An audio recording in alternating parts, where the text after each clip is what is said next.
Graça e paz, pessoal, tudo bem? Eu sou o Wagner Alexandre, sou professor dos juvenis da Igreja Metodista Central em Itatiaia e nesse domingo eu quero trazer uma reflexão muito interessante para todos nós, não só para você, juvenil, mas também de uma forma geral para todos nós que estamos dentro da igreja.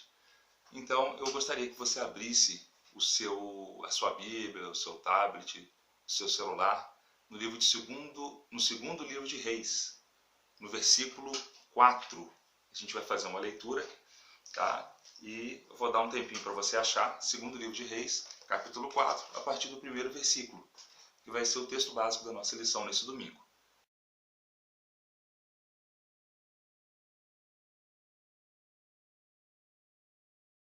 Esse é o texto que nós vamos meditar nesta manhã, né, ou nessa tarde, ou nessa noite, dependendo do horário que você estiver assistindo esse vídeo, que fala sobre viver na fartura e na escassez.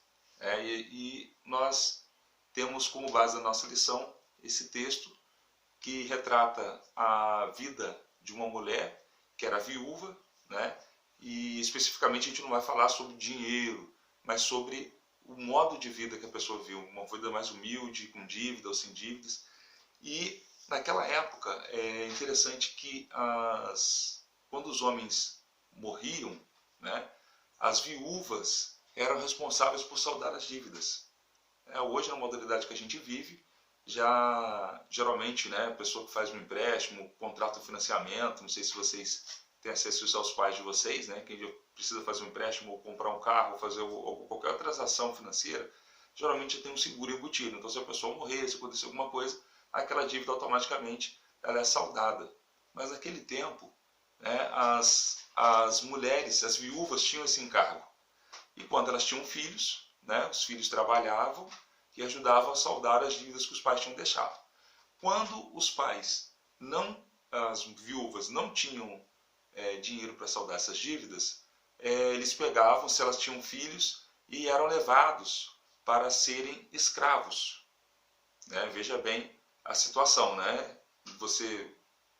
A pessoa deixou uma dívida e a viúva assume aquela dívida, não tem o que fazer, não tem dinheiro e acaba tendo que fazer o quê? Deixar os seus filhos serem levados como escravos.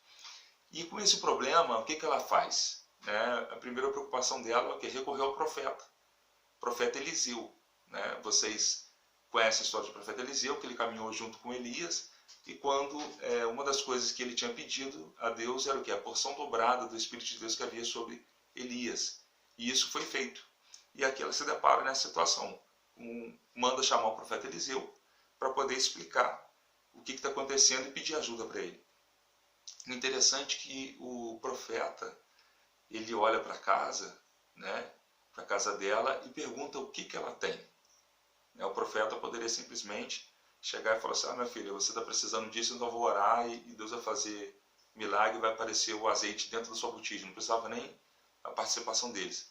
Mas para que esse milagre fosse realizado, contou-se com a participação de várias pessoas. E é isso que a gente quer meditar com você nessa manhã, sobre essa importância, né, de todos participarem e viver esse milagre. Né? O profeta, o que ele faz? Ele orienta que todos, né, fala com a viúva, o que você tem? Ela tem só uma botija e um pouquinho de azeite. Aí ele fala assim, então, eu preciso que você pegue todas as vasilhas que você puder. Vai no vizinho, peça emprestado, né? E ela contou com a ajuda dos seus filhos para fazer isso. Então eles foram, bateram nas portas, pediram, com certeza, pode ser que algum vizinho não tenha emprestado, ou talvez não tenha afinidade, ou outros tenham emprestado, por conhecer a história daquela mulher e temer que os filhos pudessem ser levados como escravos. Mas o fato é que eles ajudaram essas pessoas. Ela estava com dificuldade e teve alguém que foi sensibilizado para ajudar. Né? E os filhos, eles foram fundamentais para levantar recursos para essa situação. Pense bem, se o profeta fala isso com a viúva, os filhos ficam em casa, descansando, e ela tem que fazer tudo isso sozinha. Mas aqui a gente vê que tem uma unidade na família para poder ajudar a sair dessa situação. Toda a casa passa, ou pode passar, por um momento de dificuldade financeira, por um momento de adversidade, assim como a gente também passa por momentos de alegrias. Quando nós passamos por um momento de alegria, nós estamos juntos, querendo festejar, fazer um churrasco, fazer festa, e fazer tudo de bom, tudo legal. Mas quando a nossa casa passa por dificuldade, é o momento de nós estarmos unidos, estarmos motivados juntos, mesmo com o momento sendo o contrário. E agora, o momento que nós estamos passando, o momento da pandemia, e várias pessoas estão em casa, alguns perderam emprego. Espero em Deus que não tenha acontecido isso na casa de vocês, mas a gente acompanha pelos noticiários que muitas pessoas estão sem emprego, estão sendo mandadas embora. E é o momento de estar juntos, como família, comunidade, tentar reverter esse quadro com a ajuda de Deus. E desde novos, nós temos a oportunidade para aprender a administrar o que nós temos e ajudar na nossa casa. Veja bem, no momento de pandemia, vocês devem conhecer várias pessoas aqui da nossa igreja, da nossa comunidade, vizinhos, amigos, que estão se reinventando. Talvez para ocupar o tempo, estão lá desenvolvendo os dotes culinários, artesanato, estão fazendo algumas coisas, ajudando numa pintura, ajudando num corte de grama, fazendo uma coisa diferente para poder ajudar. E para ocupar o tempo. E nessa condição de estar unido num propósito de fazer alguma coisa, seja para ocupar o tempo, ou seja para conseguir levantar algum recurso e fazer com que a sua família não passe por necessidade, é importante a sua participação juvenil. Talvez, se você não tem nenhum ofício, não sabe fazer um bolinho, eu sei que tem gente aí que está fazendo queijo, está fazendo pão, está aprendendo a fazer um monte de coisa. Então é uma oportunidade que nós temos. Então você pode fazer desenvolver um dote, desenvolver uma atividade, e através disso você levantar recursos para ajudar a sua casa, para ajudar seu pai, ajudar seu avô, sua avó, e as pessoas que estão necessitando. Ou até mesmo você pode se doar, fazer alguma coisa para ajudar alguém que está necessitando. Porque pode ser que alguém ao seu lado, alguém na nossa comunidade esteja passando por uma situação dessa. E nós podemos tirar algumas lições desse texto dessa mulher, dessa vivência de família, de seus filhos, que é muito importante para a nossa meditação hoje. E o primeiro observação que eu faço para a gente meditar aqui nessa manhã, nesse dia, é que nós precisamos saber os recursos que nós temos, o que nós precisamos, o que está sobrando e o que pode ser reaproveitado. Você já pensou nisso? Já parou para pensar nisso? Às vezes nós temos um celular bom, um celular novo. Pai, mãe, eu quero um telefone novo, eu quero um iPhone 15, eu quero um Xiaomi 35 que só tem na China. Então, será que é o momento da gente pedir isso? Às vezes, seu pai e sua mãe estão meio apertados, está pagando uma outra conta, está terminando de pagar um financiamento de alguma coisa, e você está lá, pai, mas eu preciso que o amigo da escola tem, o outro tem. Será que é o momento? Então, é importante a gente conhecer aquele recurso que a gente tem. É saber aquilo que está sobrando, aquilo que pode ser reaproveitado. Isso é importante por quê?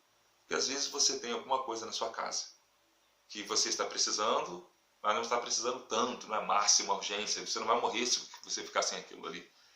E tem coisas que estão sobrando que são úteis e que você pode até abençoar alguém. Já parou para pensar nisso? É uma coisa que eu sempre faço, a gente conversa aqui em casa, sobre isso com a nossa filha Heloísa. E interessante que ela já está com esse coração, que ela fala assim, pai, eu tenho que separar alguns brinquedos para doar para quem não tem. Então quase todos os dias ela fala, tem que separar alguma coisa para doar para quem não tem. E a gente tem que realmente trabalhar isso, tanto no sentido de doar, abençoar as pessoas que precisam, tanto no sentido de saber o momento certo da gente fazer novas aquisições, fazer gastos. E isso é importante na sua vida juvenil, na vida da sua família, para que a gente ajude a trazer um equilíbrio financeiro para todos nós. Outra coisa que é importante é reconhecer o momento de realizar novas aquisições e perceber o que realmente é evitar gastar sem necessidade. Como eu já falei um pouquinho atrás, então às vezes a gente quer alguma coisa, a gente tem, nosso celular está funcionando, a TV está funcionando, o computador está funcionando, não, mas eu quero novo por causa disso, aquilo outro.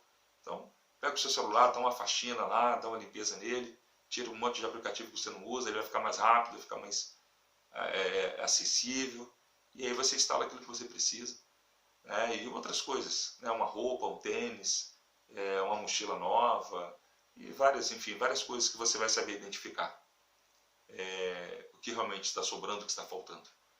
E dentro desse exercício, como eu falei, né? Se você ainda não procurou fazer nada, você tem a oportunidade, né?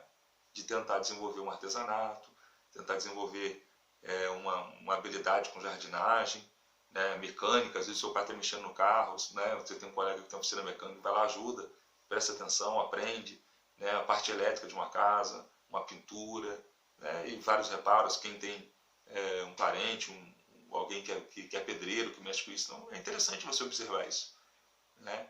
E você vai, além de aprender o serviço, você vai aprender várias outras coisas que estão no conteúdo, dentro daquilo que você estuda, dentro de física, porque se você vai trabalhar com a mecânica, precisa fazer uma força com uma ferramenta, você está trabalhando com física, né? O bolo, a química do bolo, de você misturar os ingredientes para você ter um resultado, né? O artesanato, você trabalhar uma habilidade, né? O raciocínio de você imaginar um produto já realizado, você começar a fazer a partir do zero.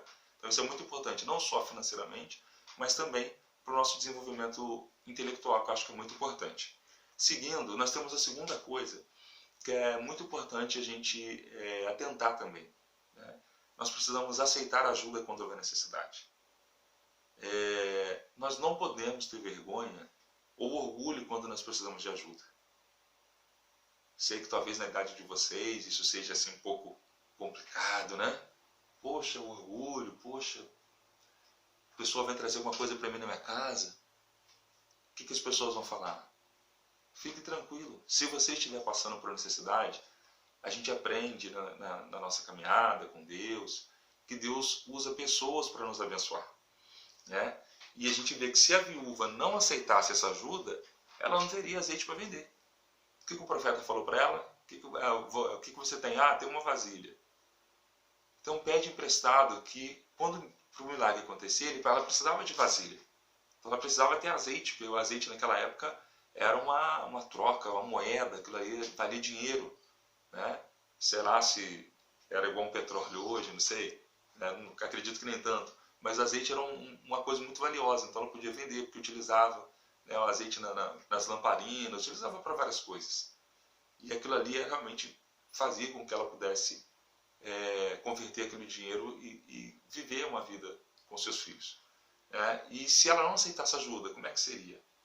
Ela ficaria sem o azeite, ela ficaria sem o milagre e perderia os seus filhos, que seriam escravos. Então, quando Deus manda alguém para nos abençoar, é importante a gente não deixar o orgulho, né? Não deixar a vergonha tomar conta de nós.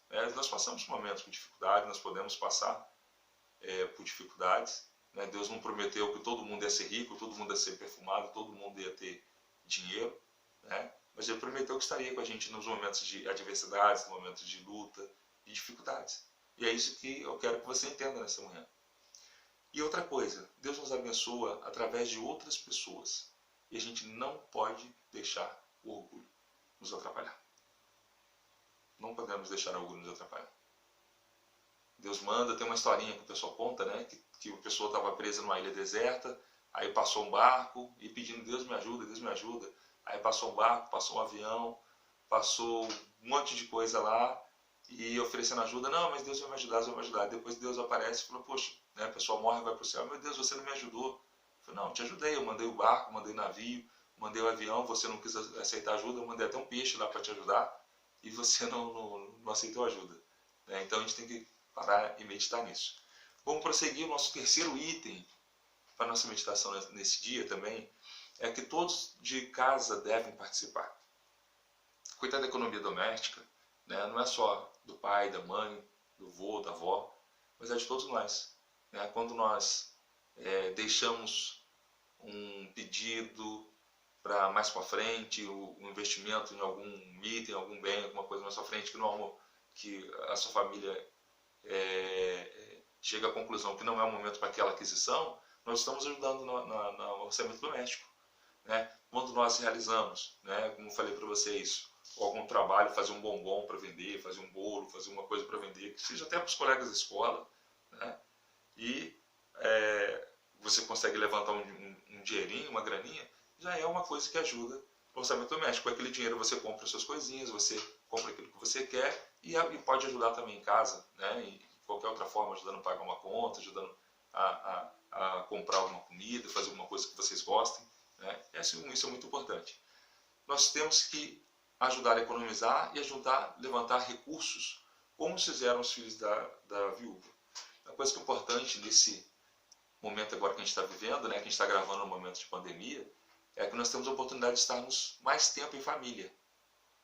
Nós temos a oportunidade de estar juntos mais tempo, desenvolver novas habilidades, e isso fortalece a nossa unidade, né? Então, que você pense sobre isso nesse dia, nessa necessidade de unidade dessa viúva, que ela não tinha nada, só tinha os filhos.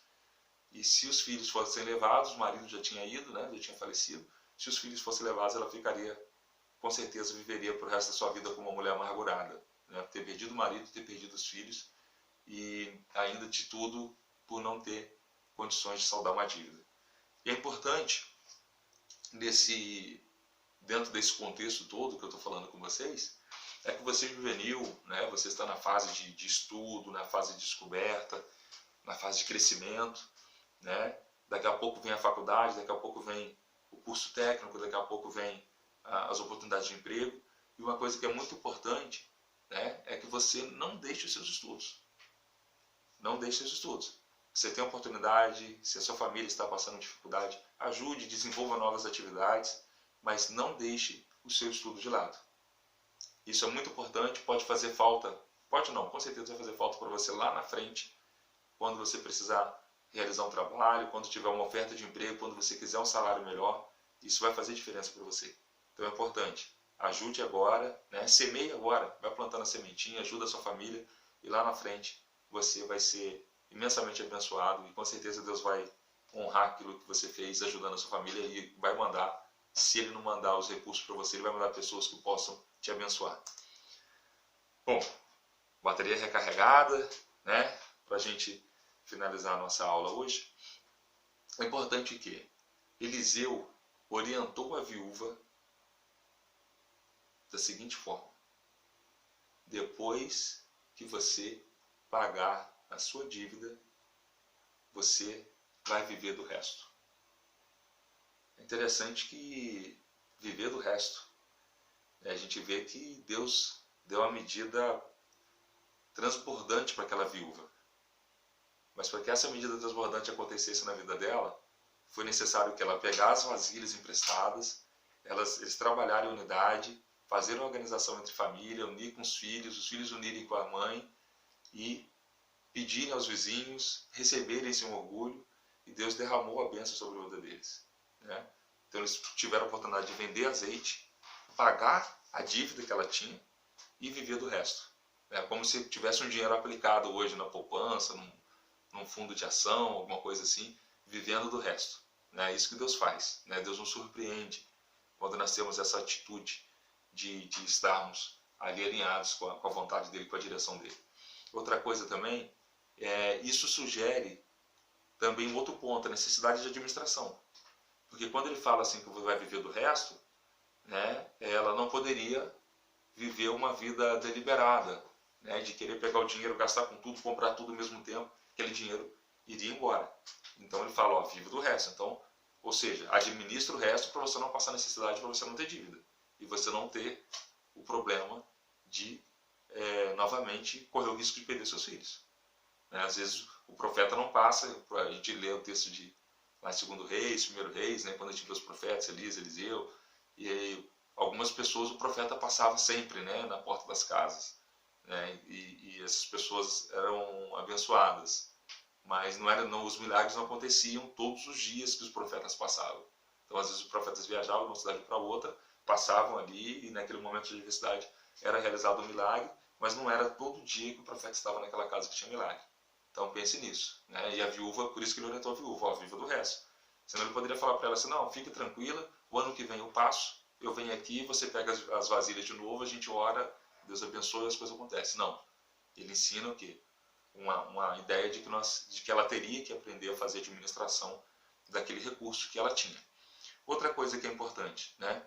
Não devemos nos desesperar diante da escassez, mas agir adequadamente para superá-la. A viúva não desesperou. O que ela fez? Consultou o profeta. Então ela seguiu um passo primordial na nossa vida como cristãos, que é pedir sempre o auxílio de Deus, a direção de Deus, para que a gente possa tomar as decisões. É importante que essa administração que eu estou falando com vocês, ela deve partir de nós, de nós controlarmos os gastos, de fazermos equilíbrio daquilo que onde nossa mão pode alcançar, aquilo que não pode alcançar. Mas é importante que, quando veio o momento de adversidade, ela pediu ao profeta, pediu ao homem de Deus. E hoje nós temos orientação divina, para nos direcionar aquilo que nós devemos fazer e aquilo que a gente precisa alcançar. Outra coisa, Deus pode fazer o milagre, mas nós temos que fazer a nossa parte. Então não adiantava ela ficar de braço cruzado na porta esperando o profeta passar e Deus mostrar para o profeta que ela estava passando na cidade. Não, ela teve uma ação, ela foi até o profeta. Ela pediu ao profeta a orientação e quando o profeta passou a determinação para ela do que precisava ser feito, recolher as vasilhas, ela, como falei para vocês, comunidade, ela juntou os seus filhos, e determinou que os filhos ajudassem a recolher vasilhas nos vizinhos. Eles foram, buscaram, trouxeram, e assim foi realizado um milagre na vida deles. Então a gente precisa fazer a nossa parte. Não adianta a gente ficar braço cruzado, boquinha aberta, esperando Deus fazer um milagre. Nós temos que fazer a nossa parte. Temos que realmente participar da formação desse milagre. E eu encerro por aqui. Espero que você tenha compreendido essa breve reflexão, pensando nisso. O que eu posso ajudar? Meu pai, minha mãe, meu avô, minha família. Então fica essa mensagem para você, essa reflexão nesse dia. O que eu posso fazer para ajudar a minha família? O que eu posso fazer para ajudar meu pai e minha mãe? Você é adolescente, é cheio de força, cheio de vontade, cheio de disposição, cabeça excelente para imaginar 1000 coisas, e você tem a oportunidade de fazer isso. E antes de terminar, eu quero deixar uma sugestão para você. Eu vou colocar no final, a gente vai colocar para vocês aí uma linha do tempo para você refletir. Seria a dinâmica que a gente faria na sala de aula, como a gente não pode fazer. Você vai fazer uma linha do tempo, como demonstrado. Vai colocar nascimento, infância e adolescente. E eu te provoco para você fazer a seguinte coisa. Você vai identificar os momentos importantes da sua vida em cada fase da sua existência. Momento de criança, aquilo que você lembrar, é lógico. Momento de infância e momento de adolescência. Vamos colocar aí, coloquei o momento de nascimento aqui, mas vamos botar aí de 0 a 6 anos, vamos botar a parte da infância de 6 até os 12, e na fase da adolescência dos 12 aos 18, aí vai ter 3 espacinhos para você escrever aí aquilo que foi marcante na sua vida. Dentro desse quesito, a gente está falando dentro da questão de administração, de finanças, talvez uma dificuldade na família, ou a perda de o pai ter ficado desempregado, ou alguma questão dessa, que nós possamos ter corações gratos, reconhecendo que Deus está dominando todas as coisas. Todas as coisas têm um tempo determinado, todas as coisas têm um tempo certo para acontecer na nossa vida, e na vida dessa viúva aconteceu desse jeito. A profeta passou, realizou um milagre, e ela não perdeu seus filhos, ela não perdeu a esperança. Que uma coisa que nós não podemos perder é a nossa esperança em Deus, que cuida de todos nós. Deus abençoe você, todos nós. Queria aproveitar também, hoje é o Dia das Mães, mandar aí para vocês, aí, para a mãe de vocês, um grande beijo, um grande abraço. Aproveitem esse tempo com as mães de vocês, esse momento de unidade, bem interessante, Dia das Mães, e a gente fala sobre unidade, sobre ajuda, sobre estar junto, sobre filhos. Tire esse tempo, tire um tempo para estar com a sua mãe durante esse dia, dá um abraço nela, dá um beijo nela, A vida passa rápido e nós temos que aproveitar os momentos que nós temos para estar juntos. Deus abençoe vocês. Vamos orar, pedindo a Deus para que traga ainda mais revelação para nós. Pai, nós te agradecemos por esse dia, por esse tempo, que nós podemos meditar na Tua Palavra. Pai, assim como essa viúva que tinha o medo, tinha a insegurança de talvez perder os seus filhos por uma dívida. Pai, eu não sei se alguns dos nossos juvenis está passando por esse momento em casa, com os pais, com os avós, com um tio, algum parente. Pai, mas nós queremos lançar a nossa confiança na Tua Palavra, Pai. Que assim como o Senhor enviou o profeta e proveu azeite na vida dela, na vida dos filhos, Pai, que o Senhor possa prover na vida dos Teus também nesse momento. Que a Tua graça, que a Tua bênção, que a Tua misericórdia, Pai, seja sobre cada lar, sobre cada vida. Pai, que onde eles estiverem, Pai, a Tua boa mão esteja sobre a vida deles. Pai nosso, muito obrigado, porque até aqui o Senhor tem nos ajudado, até aqui o Senhor tem nos sustentado. Pai, nós temos certeza, Pai, que as coisas, que o Teu tempo, Pai, que todas as coisas têm um tempo determinado, no céu e na terra, Pai. E nós sabemos que há tempo de chorar, há tempo de sorrir, há tempo de fazer festa. E nós queremos viver cada tempo desse, sobretudo, Pai, o tempo de fazer festa, de celebrar, de refletir aquilo que o Senhor tem feito em nossas vidas. Por isso, Pai, fica conosco, nos abençoe. Essa oração que nós fazemos, em nome de Jesus. Amém. Deus abençoe você.